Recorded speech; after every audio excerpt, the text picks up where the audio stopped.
إن الحمد لله نحمده ونستعينه ونستغفره ونؤمن به ونتوكل عليه ونعوذ بالله من شرور أنفسنا ومن سيئات أعمالنا من يهده الله فلا مضل له ومن يضلل فلا هادي له وأشهد أن لا إله إلا الله وحده لا شريك له وأشهد أن محمدا عبده ورسوله يا أيها الذين آمنوا اتقوا الله حق تقاته ولا تموتن إلا وأنتم مسلمون يا أيها الناس اتقوا ربكم الذي خلقكم من نفس واحدة وخلق منها زوجها وبث منهما رجالا كثيرا ونساء واتقوا الله الذي تساءلون به والأرحام إن الله كان عليكم رقيبا يا أيها الذين آمنوا اتقوا الله وقولوا قولا سديدا يصلح لكم أعمالكم ويغفر لكم ذنوبكم ومن يطع الله ورسوله فقد فاز فوزا عظيما أما بعد فإن خير الحديث كتاب الله وخير الهدي هدي محمد صلى الله عليه وسلم وشر الأمور محدثاتها وكل محدثة بدعة وكل بدعة ضلالة وكل ضلالة في النار أعوذ بالله من الشيطان الرجيم قل إنما حرم ربي الفواحش ما ظهر منها وما بطن والإثم والبغي بغير الحق وأن تشركوا بالله ما لم ينزل به سلطانا وأن تقولوا على الله ما لا تعلمون رب اشرح لي صدري ويسر لي أمري واحلل عقدة من لساني يفقه قولي سبحانك لا علم لنا إلا ما علمتنا إنك أنت العليم الحكيم اللہ وحدہ لا شریک کی بے پایا حمد و ثنا اور رسول اکرم صلی اللہ علیہ وسلم پر بے شمار صلاۃ و سلام کے بعد معزز حاضرین جمعہ، دینی و ملی بھائیوں اور بزرگوں، اسلام ایک صاف ستھرا اور پاکیزہ معاشرہ تشکیل دینا چاہتا ہے، جہاں پر لوگوں کے عقائد صاف ستھرے ہوں، ان کے اخلاق بہترین اور عمدہ ہوں، اور ان کے معاملات بھی اسی طرح سے صاف ستھرے اور واضح اور بہترین ہوں۔ آپ قرآن کریم کا مطالعہ کریں، احادیث مبارکہ کو پڑھیں تو آپ کو یہ بات واضح طور پر معلوم ہوگی اور محسوس ہوگی۔ اسلام نے ایسے احکام اور ہدایات دی ہیں جن کے اندر ان باتوں کی تاکید کی گئی ہے۔ عقیدہ درست ہو، انسان اللہ رب العالمین کی عبادت و بندگی کرتے ہوئے زندگی بسر کرے، اور ایک دوسرے کے اوپر ظلم و زیادتی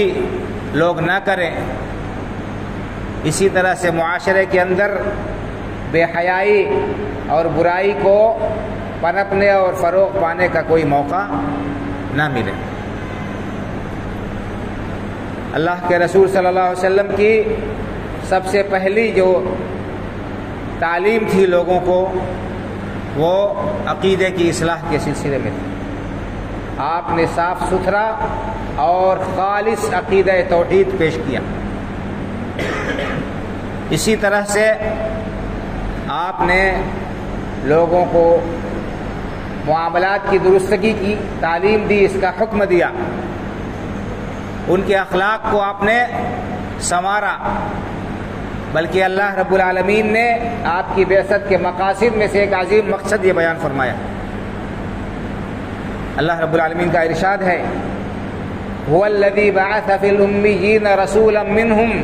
یتلو علیہم آیاتہ ویزکیہم ویعلمہم الکتاب والحکمہ وَإِن كَانُوا مِن قَبْلُ لَفِي ضَلَالٍ مُبِينٍ۔ اللہ کی ذات وہ ذات ہے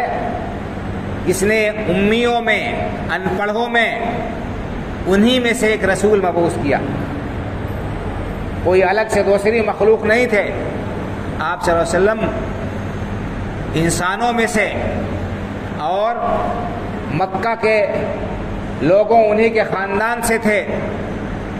انہی کے قبیلے سے تھے۔ اللہ رب العالمین نے ان پڑھ لوگوں میں، امیوں میں، انہی میں سے ایک رسول مبعوث فرمایا۔ یتلو علیہم آیاتہ ویزکیہم ویعلمہم الکتاب والحکمہ، جن کا فرض منصبی یہ تھا، جن کی یہ ذمہ داری یہ تھی کہ وہ لوگوں کے اوپر اللہ رب العالمین کی آیتیں پڑھ کر سنائیں، اور اللہ رب العالمین نے کیا حکم دیا ہے اس حکم کو لوگوں تک پہنچائیں۔ اللہ کے رسول صلی اللہ علیہ وسلم کی دونوں ذمہ داریاں تھیں، ایک تو اللہ رب العالمین کی طرف سے جو وحی اترتی تھی، جو وحی نازل ہوتی تھی، اس وحی کو من و عن پہنچائیں، اور دوسرے اس کی وضاحت کریں جہاں پر وضاحت کی ضرورت ہے۔ اللہ رب العالمین نے فرمایا یا ایھا الرسول بلغ ما انزل الیک من ربک، اے رسول صلی اللہ علیہ وسلم آپ کی طرف آپ کے رب کی جانب سے جو کچھ بھی اتارا جا رہا ہے اسے آپ لوگوں تک پہنچا دیں۔ تو جو کچھ آپ کی طرف اتارا گیا اللہ رب العالمین کی طرف سے قرآن کریم کی شکل میں، آپ نے اسے من و عن امت تک پہنچایا، اور ساتھ ہی ساتھ اس کی وضاحت بھی کی، اس کا بیان بھی کیا۔ وَأَنزَلْنَا إِلَيْكَ الذِّكْرَ لِتُبَيِّنَ لِلنَّاسِ مَا نُزِّلَ إِلَيْهِمْ، اے نبی صلی اللہ علیہ وسلم ہم نے آپ کی طرف ذکر قرآن اتارا تاکہ آپ لوگوں کے لیے بیان کر دیں اس چیز کو جو ان کی طرف اتارا گیا۔ تو اللہ رب العالمین نے قرآن کریم میں کیا فرمایا؟ اقیموا الصلاۃ وآتوا الزکاۃ، نماز قائم کرو اور زکوٰۃ دو۔ اللہ کے رسول صلی اللہ علیہ وسلم نے یہ آیت کریمہ لوگوں تک پہنچائی، اور نماز کیسے قائم کریں اسے بھی بتایا۔ تو اقیموا الصلاۃ وآتوا الزکاۃ یہ آیت نازل ہوئی، یہ آپ نے امت تک پہنچایا، اور اس کا بیان کیسے کیا؟ اس کا بیان آپ نے عملی طور پر نماز پڑھ کر اور زکوٰۃ ادا کر کے اور اس کی تعلیم دے کر کہا۔ آپ نے نماز پڑھی اور صحابہ کرام رضی اللہ عنہم مجمعین سے کیا کہا؟ آپ نے فرمایا صلو کما رأیتمونی اصلی، لوگوں نماز اس طرح پڑھو جس طرح میں نے پڑھا۔ اسی طرح سے آپ نے زکوٰۃ کا نصاب مقرر فرمایا، کس چیز میں کتنی زکوٰۃ ادا کرنی ہوگی، اس کی کیا صورت ہوگی۔ اسی طرح سے اللہ رب العالمین نے قرآن کریم میں فرمایا وَلِلَّهِ عَلَى النَّاسِ حِجُّ الْبَيْتِ مَنِ اسْتَطَاعَ إِلَيْهِ سَبِيلًا، لوگوں کے اوپر اللہ رب العالمین کے گھر کا حج کرنا ہر صاحب استطاعت کے اوپر فرض قرار دیا اللہ رب العالمین۔ تو حج اللہ کے رسول صلی اللہ علیہ وسلم نے یہ آیت کریمہ لوگوں تک پہنچائی، اور آپ نے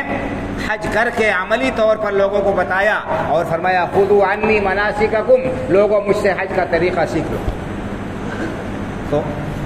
اللہ نے فرمایا کہ یعلمہم الکتاب هو الذی بعث فی الامیین رسولا منہم یتلو علیہم آیاتہ، اللہ رب العالمین کی آیتوں کی تلاوت کرتے ہیں، آپ انہیں پڑھ پڑھ کر لوگوں کو بتاتے ہیں اور سمجھاتے ہیں اس کے معنی و مفہوم کو۔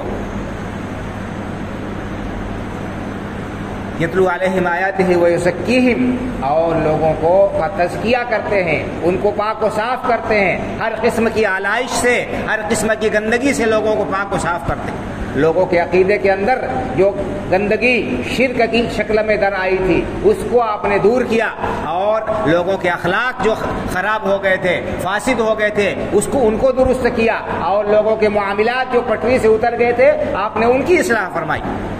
تو تزکیہ آپ نے ہر پہلو سے کیا لوگوں کا، اور آپ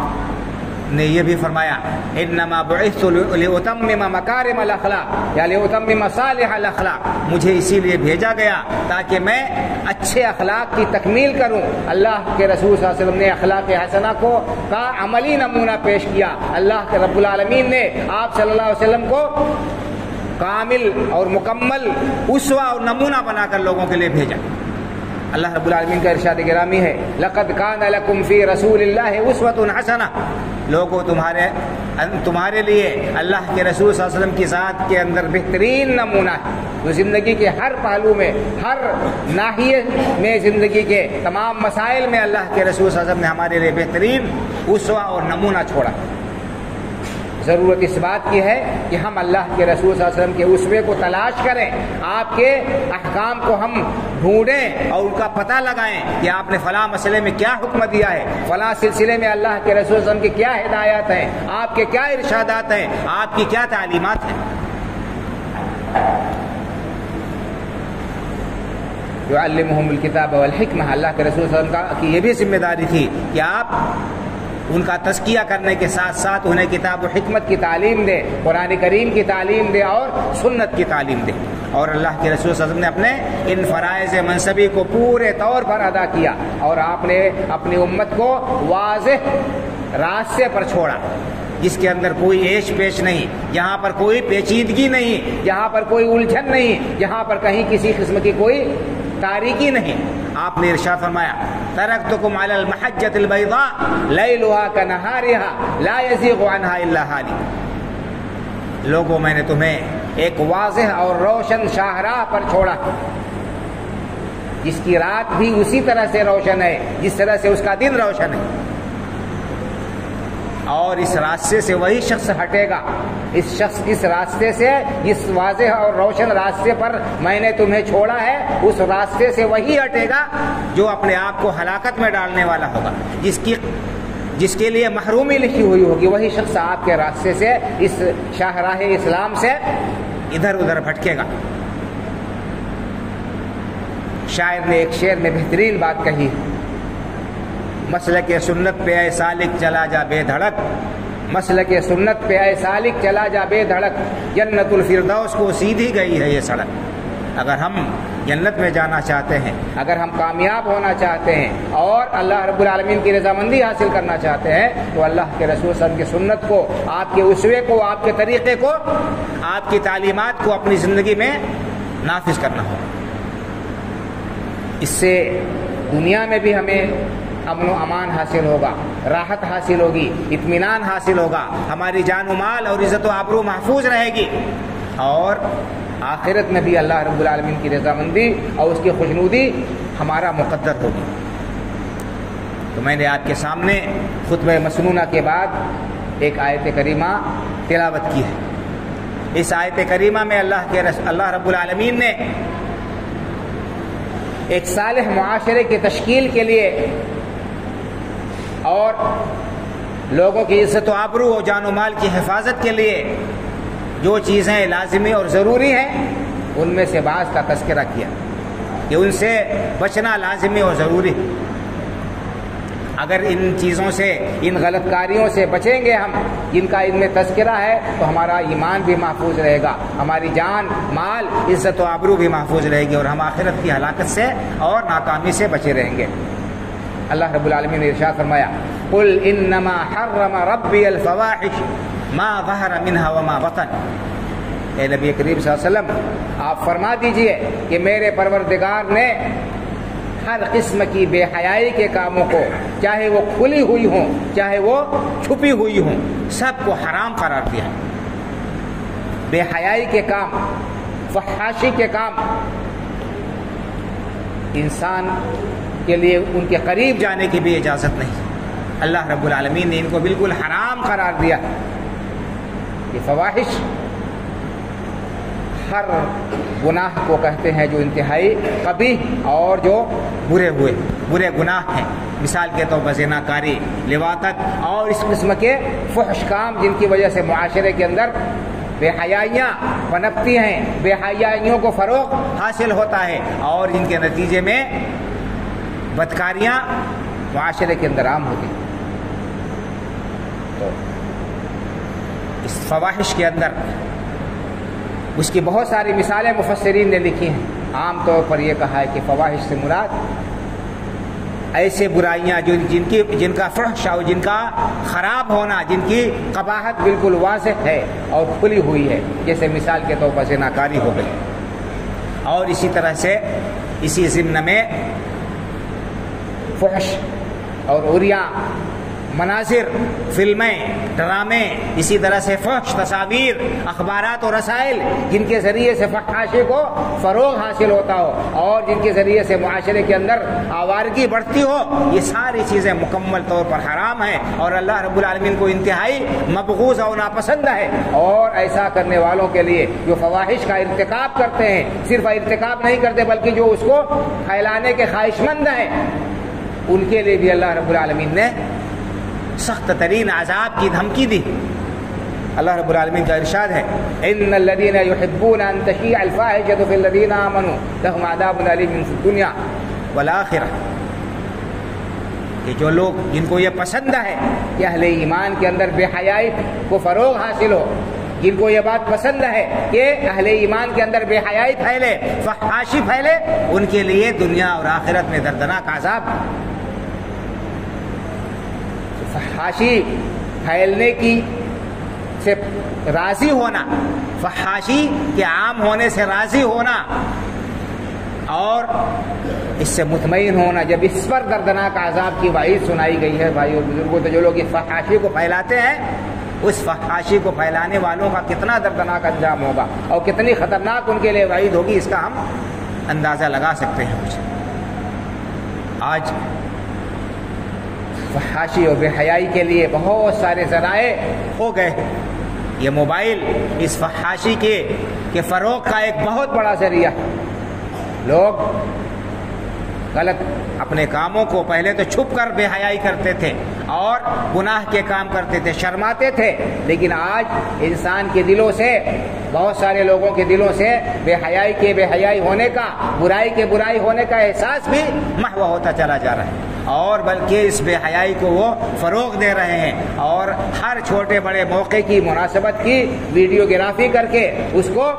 سوشل میڈیا پر عام کیا جا رہا ہے. اس طرح سے بے حیائی کو فروغ حاصل ہو رہا ہے. لوگ اپنے اسٹیٹس پر گانے اور فحش مناظر اور تصویریں لگاتے ہیں. تو جس طرح جتنے بھی یہ اس کے ذریعے سے بے حیائی اور عریانیت کو فروغ حاصل ہوگا اور لوگ غلط کاریوں میں مبتلا ہوں گے، ایسے لوگوں کو ڈرنا چاہیے اللہ رب العالمین سے، ان کو توبہ کرنا چاہیے اگر کسی نے کیا ہے، کہ اللہ رب العالمین کے عذاب کا کوڑا ان کے اوپر نہ برس پڑے. بے حیائی کو فروغ دینا، بلکہ اس کے فروغ پانے سے خوش ہونا اور مطمئن ہونا، یہ بھی بہت خطرناک جرم ہے بھائی اور بزرگوں. اور برائی کر کے اس کو عام کرنا، سوشل میڈیا پر ڈالنا،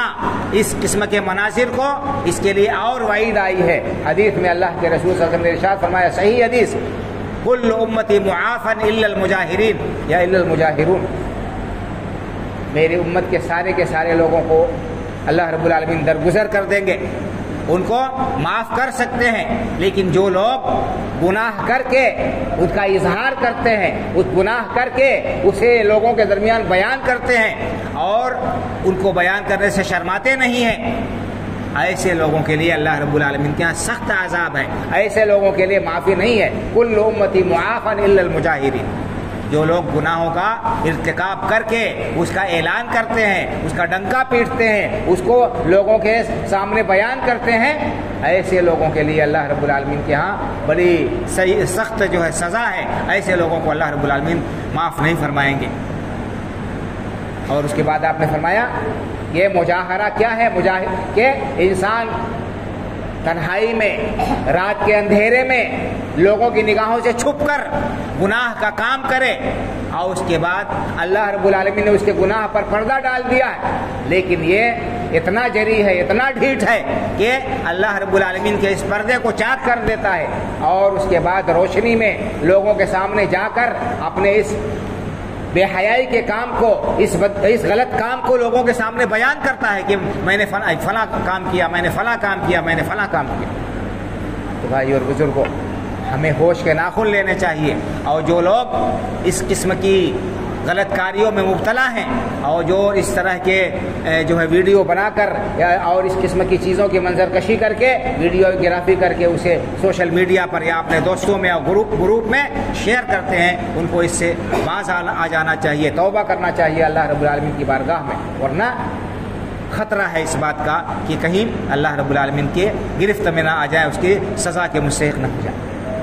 تو پہلی بات اللہ رب العالمین نے بیان فرمائی، قل انما حرم ربی الفواحش ما ظہر منها وما بطن،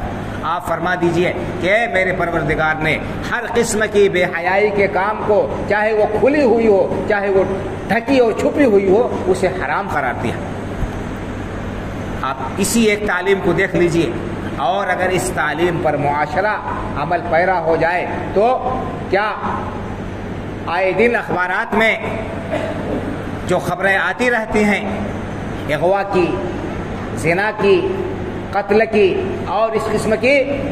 دوسرے اس قسم کے جرائم کی خبریں، اگر اس فواحش کے جو دروازے ہیں، جو راستے ہیں، ان پر قدغن لگا دیا جائے، ان پر پابندی لگا دی جائے، تو کیا اس قسم کے چیزیں وقوع پذیر ہوں گی؟ یقیناً اس قسم کے جرائم میں خاطر خواہ اور واضح طور پر کمی آ جائے گی۔ جن معاشروں کے اندر دین پر عمل ہے، جہاں اللہ رب العالمین کا دین پر لوگ عمل پیرا ہیں، اسلامی نظام قائم ہے، وہاں دیکھ لیجئے ان ملکوں میں کہ کس طرح سے امن و امان سے لوگ رہتے ہیں اور لوگوں کی جان و مال اور عزت و آبرو محفوظ رہتی ہے۔ پہلی بات اللہ رب العالمین نے بیان فرمائی، ایک صالح معاشرے کی تشکیل کے لیے اسلام نے کتنی زیادہ اس کی فکر کی ہے اور کس طرح سے بہترین ذریعہ اس نے رکھا ہے، بہترین اس نے ایک انتظام کیا ہے کہ انسان اس پر عمل کرے، لوگ اس پر عمل کریں تو بے حیائی جڑ سے ختم ہو جائے اور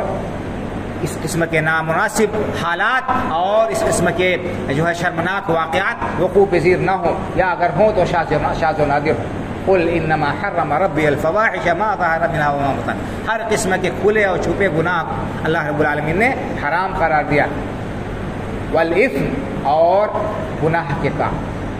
گناہ اللہ کی نافرمانی کے جتنے کام ہیں وہ سب اللہ رب العالمین نے حرام قرار دیا۔ اور اسم کس کو کہتے ہیں، گناہ کی کیا نشانی ہے، ایک مختصر سے حدیث میں ایک جملے میں اللہ کے رسول صلی اللہ علیہ وسلم نے گناہ کی نشانی بیان فرما دی۔ آپ نے فرمایا الاثم ما حاک فی صدرک وکرہت ان یطلع علیہ الناس، گناہ کیا ہے، جس کام کو کرتے ہوئے دل کے اندر انشراح نہ ہو، دل میں کھٹک ہو، لوگوں کے سامنے اس کام کو کرنے میں جھجک اور شرم محسوس ہو، سمجھ لو کہ وہ گناہ ہے۔ جس کام کو کرنے میں جھجک محسوس ہو اور انسان کا دل آسانی سے آمادہ نہ ہو اس کام کو کرنے کے لیے، کھٹکے، اسے وہ چیز غلط محسوس ہو اور لوگوں کے سامنے کرنے سے، اس کام کو کرنے سے وہ جھجکے، اسے سمجھ لینا چاہیے کہ یہ گناہ ہے۔ تو یہ اثم اور گناہ بندے کی ذات سے متعلق ہے کہ اللہ رب العالمین کے نافرمانی کرے اور ایسا کام کرے جو اللہ رب العالمین کو ناپسند ہو، اللہ رب العالمین کے فرائض کو ضائع کرے اور اسی طرح سے اس کی حرام کردہ چیزوں کا ارتکاب کرے، تو یہ حقوق اللہ سے متعلق۔ والاثم والبغی، اور فرمایا کہ ظلم و زیادتی کو اللہ رب العالمین نے حرام قرار دیا ہے۔ بغی کے معنی آتے ہیں زیادتی، لوگوں کے ساتھ جو ہے غلط معاملہ کرنا، لوگوں کے اوپر ظلم کرنا، کسی بھی طرح سے ان کی جان، مال، عزت و آبرو پر دست درازی کرنا اور ان کو ستانا اور تکلیف دینا، تو یہ حقوق العباد سے متعلق ہے۔ حقوق اللہ کا بھی پاس رکھا گیا کہ اللہ رب العالمین کے فرائض سے انسان کوتاہی نہ کرے، اس کے محرمات کے قریب نہ جائے اور لوگوں کے اوپر بھی کسی قسم کی ظلم و زیادتی نہ کرے۔ یہ ظلم و زیادتی انسان کے لیے بہت ہی زیادہ خطرناک ہے اور انسان اس کا خمیازہ دنیا میں اگر نہ بھگتے بچ گیا تو آخرت میں اللہ رب العالمین کے پکڑ سے بچنا بڑا مشکل ہے۔ لوگوں کے اوپر ناحق ظلم کرنا، یہ اللہ رب العالمین معاف اسے نہیں فرمائیں گے۔ اللہ رب العالمین کی عبادت میں کوئی کمی ہو گئی، کوئی کوتاہی ہو گئی، اللہ رب العالمین اسے معاف کر دیں گے۔ لیکن لوگوں کے، بندوں کے اگر اوپر کسی نے ظلم کیا ہے، ان کا مال ناحق ہڑپا ہے، ان کو تکلیف پہنچائی ہے، ان کا خون بہایا ہے، تو جب تک بندہ نہیں معاف کر دے گا جو صاحب حق ہے، اللہ رب العالمین کے ہاں معافی نہیں ہے۔ اس لیے بھائی اور بزرگوں، یہ معاملہ کوئی آسان نہیں ہے۔ آج ہم طاقت کے نشے میں، قوت کے نشے میں، دولت کے نشے میں، اقتدار و اختیار کے نشے میں لوگوں کے اوپر ظلم و زیادتی کرتے ہیں۔ اس کا انجام بہت ہی خطرناک ہے۔ قیامت کے دن ایسے لوگوں کے لیے ویل اور ہلاکت و بربادی ہے۔ اللہ کے رسول صلی اللہ علیہ وسلم کا ارشاد گرامی ہے، الظلم ظلمات یوم القیامہ، لوگ ظلم سے بچو کیونکہ ظلم قیامت کے دن تاریکیوں کا سبب ہو۔ جو آدمی ظالم ہوگا وہ قیامت کے دن بڑے خسارے میں ہوگا، بڑے گھاٹے میں ہوگا، بڑے نقصان میں ہوگا۔ تو اللہ رب العالمین نے ایک دوسرے کی حق تلفی کو، ایک دوسرے کے اوپر ظلم و زیادتی کو، ایک دوسرے کو ستانے اور تکلیف دینے کو حرام قرار دیا ہے۔ کتنی بہترین تعلیم ہے۔ اگر اس تعلیم پر لوگ عمل کرنے لگے، اس کو حرز جان بنا لیں، اس کو اپنی زندگیوں میں نافذ کر لیں، تو آج معاشرہ بہت ہی امن و شانتی کا گہوارہ بن جائے گا۔ لوگ ایک دوسرے سے کی طرف سے مطمئن ہوں گے اور امن و امان کے ساتھ زندگی بسر کریں گے۔ آج ہمارے یہاں جو بد امنی پائی جاتی ہے اور بے چینی پائی جاتی ہے اور ذہنی پریشانی انسان کے ساتھ لگی ہوئی ہے، اس کا سبب کیا ہے کہ لوگ اپنے جان و مال اور عزت و آبرو کی طرف سے مامون نہیں ہے، ہمیشہ خطرہ محسوس کرتے رہتے ہیں اور ہمیشہ ایک قسم کا انجانا سا ڈر لگا رہتا ہے۔ تو یہ تعلیمات ہے اسلام کی، والبغي بغیر الحق وان تشركوا بالله ما لم ينزل به سلطانا۔ اللہ رب العالمین نے ظلم و زیادتی کو اور ناحق کسی کے اوپر دست درازی کو حرام قرار دیا ہے، اور اس سے بڑا کام کیا ہے؟ وَأَن تُشْرِكُوا بِاللَّهِ مَا لَمْ يُنَزِّلْ بِهِ سُلْطَانًا۔ اللہ رب العالمین نے اس بات کو بھی حرام قرار دیا ہے کہ اللہ رب العالمین کے ساتھ ایسی چیزوں کو شریک کرو جس کی کوئی دلیل اللہ نے نہیں اتاری۔ شرک کی کوئی دلیل کسی کے پاس میں نہیں، شرک مکمل طور پر حرام ہے۔ اللہ رب العالمین نے اسے حرام قرار دیا ہے اپنی کتاب کے اندر، اور شرک کو ناقابل معافی جرم قرار دیا ہے۔ تمام انبیاء کرام علیہ الصلوۃ والتسلیم نے اللہ رب العالمین کی توحید کی دعوت دی ہے، اور شرک سے سب نے لوگوں کو روکا اور منع کیا ہے۔ وما ارسلنا من قبلک من رسول الا نوحی الیہ انہ لا الہ الا انا فاعبدون۔ ہم نے آپ سے پہلے کوئی رسول نہیں بھیجا مگر ان کی طرف یہی وحی کی کہ اللہ کے سوا کوئی حقیقی معبود نہیں، لہذا اللہ ہی کی عبادت کرو، اسی کی بندگی کرو۔ صرف توحید کو قائم کرنے کے لیے اور شرک سے بچانے کے لیے اللہ رب العالمین نے انبیاء کرام علیہ الصلوۃ والتسلیم کا یہ سلسلہ قائم کیا۔ تو شرک بہت بڑا جرم ہے، ناقابل معافی جرم ہے۔ ان اللہ لا یغفر ان یشرک بہ ویغفر ما دون ذلک لمن یشاء۔ اللہ اس گناہ کو نہیں معاف کر سکتے کہ اس کے ساتھ کسی کو شریک ٹھہرایا جائے، اس کے علاوہ جس گناہ کو چاہے اپنے فضل و کرم سے معاف کر سکتے ہیں۔ تو یہ شرک ناقابل معافی جرم ہے، اللہ نے اسے حرام قرار دیا ہے۔ اگر کوئی شخص شرک کے ساتھ اس دنیا سے جاتا ہے بغیر توبہ کیے ہوئے، اللہ رب العالمین کے ہاں اس کی بخشش نہیں ہے، اس کے لیے معافی نہیں ہے۔ تو یہ چوتھی چیز جو اللہ نے فرمایا حرام قرار دیا، وَأَن تُشْرِكُوا بِاللَّهِ مَا لَمْ يُنَزِّلْ بِهِ سُلْطَانًا۔ اور پانچویں چیز وَأَن تَقُولُوا عَلَى اللَّهِ مَا لَا تَعْلَمُونَ۔ اس بات کو بھی اللہ رب العالمین نے حرام قرار دیا ہے کہ بغیر علم کے اللہ رب العالمین کی طرف کوئی بات منسوخ کرو، کسی چیز کو حلال ٹھہراؤ، کسی چیز کو حرام ٹھہراؤ، کسی کو جائز قرار دو، کسی کو ناجائز قرار دو بغیر دلیل کے، یہ حرام ہے، یہ ناجائز ہے۔ آج بہت سارے لوگ ہیں بڑے جری ہیں، دو چار کتابیں پڑھ لیتے ہیں، دو چار کیسٹیں سن لیتے ہیں، اس کے بعد مفتی ہو جاتے ہیں، پھر علماء کی کوئی گنتی نہیں ہے ان کی نگاہ میں، خود ہر مسئلے کے لیے مفتی بن جاتے ہیں اور اپنی رائے کا اظہار کرتے ہیں۔ یہ بڑی خطرناک بات ہے بھائی اور بزرگوں۔ کسی طالب علم کے لیے بھی، کسی عالم کے لیے بھی جائز نہیں کہ اگر اس کے پاس میں دلیل نہیں ہے تو وہ زبان کھولے جب تک کہ اس مسئلے کی دلیل معلوم نہ ہو جائے۔ وَأَن تَقُولُوا عَلَى اللَّهِ مَا لَا تَعْلَمُونَ۔ اللہ رب العالمین کی طرف کوئی غلط بات منسوخ کرنا، بغیر علم کے اللہ کی طرف کوئی بات منسوخ کرنا، یہ بہت بڑا جرم ہے۔ بہت بڑا جرم ہے۔ تو یہ 5 بڑے بڑے جرائم اور بڑے جو ہے خطرناک گناہ ہیں جنہیں اللہ رب العالمین نے ان میں بیان کیا ہے اور ان کی خطرناکی سے آگاہ کیا ہے اور اس سے ہمیں متنبہ کیا ہے۔ تو ضرورت اس بات کی ہے کہ ہم ان برائیوں سے اپنے آپ کو بچائیں تاکہ ہماری دنیا بھی سنورے اور ہم آخرت میں بھی اللہ رب العالمین کی پکڑ اور گرفت سے بچ جائیں۔ کیا ہے 5 چیزیں؟ الفواحش ما ظہر منہا وما بطن، انسان ہر قسم کی بے حیائی کے کام سے، غلط کاری سے، چاہے وہ کھلی ہوئی ہو چاہے ڈھکی ہوئی ہے، اس سے بچے اور پرہیز کرے۔ کھلم کھلا برائی کرنے سے بعض لوگ بچتے ہیں کیونکہ شرماتے ہیں کہ لوگ دیکھ لیں گے، لیکن اللہ رب العالمین کا مراقبہ کہ اللہ دیکھ رہا ہے، اللہ رب العالمین ہمارے ہر حرکت سے ہر سکون سے واقف ہے، بہت سارے لوگوں کی نگاہوں سے اوجھل ہوتا ہے۔ تو یہ تصور ہونا چاہیے کہ اللہ رب العالمین ہمارے ہر حرکت سے ہمارے ہر سکون سے واقف ہے۔ ہم چاہے جہاں رہیں، خلوت میں رہیں، جلوت میں رہیں، اپنوں میں رہیں، بیگانوں میں رہیں، اجالے میں رہیں، اندھیرے میں رہیں، خشکی میں رہیں، تری میں رہیں، ہر جگہ اللہ رب العالمین ہمارے اوپر رقیب ہے، نگراں ہے اور محافظ ہے۔ اللہ رب العالمین ہمارے ہر حرکت و سکون سے واقف ہے۔ تو بے حیائی کے کاموں سے بچے، برائی کے کاموں سے بچے، اسی طرح سے لوگوں کے اوپر ظلم و زیادتی کرنے سے بچے، ظلم و زیادتی نہ کرے اور ظلم و زیادتی سے بچے، اور اللہ رب العالمین کے حقوق کو ضائع کرنے سے بچے، اور شرک سے کلی طور پر احتراز کرے، اس کی خطرناکی کو محسوس کرے، اور ناحق بغیر علم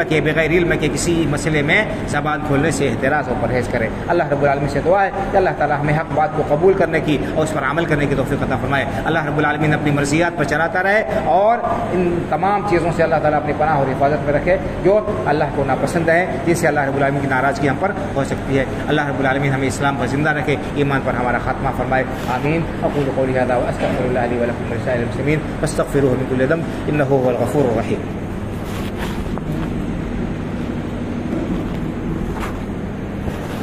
إن الحمد لله نحمده ونستعينه ونستغفره ونؤمن به ونتوكل عليه ونعوذ بالله من شرور أنفسنا ومن سيئات أعمالنا،